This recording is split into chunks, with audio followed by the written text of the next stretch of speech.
The Steam Deck Builder Fest is a celebration of all things deck building on Steam. Whether you're modifying your deck, building a brand new deck from scratch, or ultimately playing Draft, these games will make you wish you could play these games in a tabletop setting. All of these games can vary in story, in setting, and even in themes, but all of these games are unified by one particular constant: cards and decks. So you'll see a wide variety of deck builders. But if you like this video or any other video I make, please give me a like, subscribe, and share this channel with all of your friends.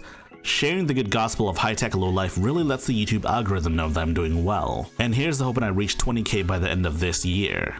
I'm here to recommend 5 different deck builders. In no particular order, of course. But you should start out with the granddaddy of all roguelike deck builders, Slay the Spire. You choose from one of 4 different characters, each with their own starting deck and multiple different cards you can find playing on multiple different mechanics that each individual character has. You choose branching paths and you come across random events as well as different enemies that fight in different ways. This is the game that really kicked off the roguelike deck builder craze, because at the time when this game released, the closest thing to this game was probably Hearthstone, and that wasn't even a roguelike, so yeah. As for Steam Deck compatibility, Slay the Spire works excellently on Steam Deck, and as a bonus you can even use touchscreen controls. Next up is gaming's new roguelike deck builder darling child, Balatro. Unlike most of the other games in this genre or even on this list, you don't fight against any opponents per se. Your objective is to beat each level by getting a high enough score. Sounds easy enough until you realize the score increases exponentially. This is where the deck building aspects come in. You can modify your trading cards. You can employ various Arcana and Celestial cards with special effects. And most importantly, the Jokers. The Jokers are special cards with special abilities. It's a game that has to be experienced to be believed, and there's a reason why it's so popular, and there's a reason why so many people claim that it's Game of the Year. If not for Dragon's Dogma 2, then I fear very few could pull me away from Balatro. The next game on this list is a true classic. 100%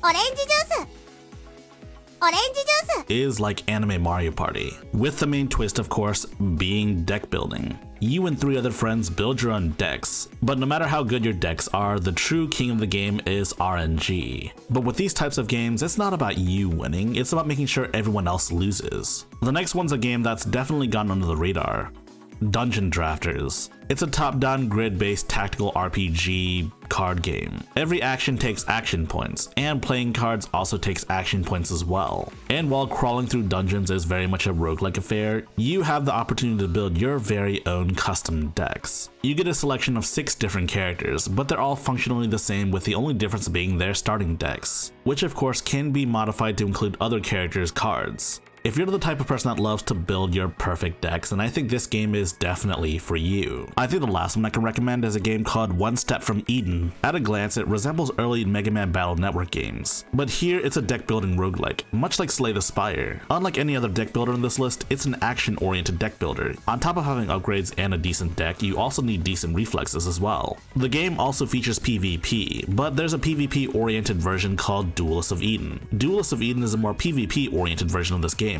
with PvP balancing to suit, but I think most people would enjoy One Step from Eden more than Duelists of Eden. So I think this covers all the deck builders people should buy. All of these games work excellently on Steam Deck. There's a couple of other deck builders I've played that I really didn't talk about in this video, like Chrono Arc, which is essentially a party-based deck builder.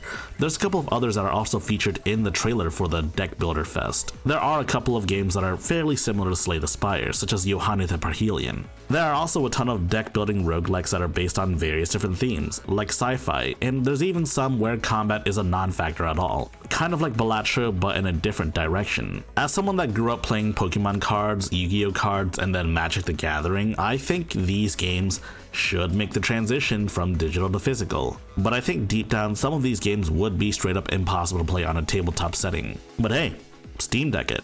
You can put the Steam Deck on top of your table. There, tabletop. If you like this video, please press the like button and check out our other videos. And if you like those other videos as well, be sure to press the subscribe button and share the good gospel of high-tech lowlife with your friends. Furthermore, we have a community Discord for enlightened individuals such as you. And if you wish to further support high-tech lowlife, be sure to check out our Patreon page. Links in the description.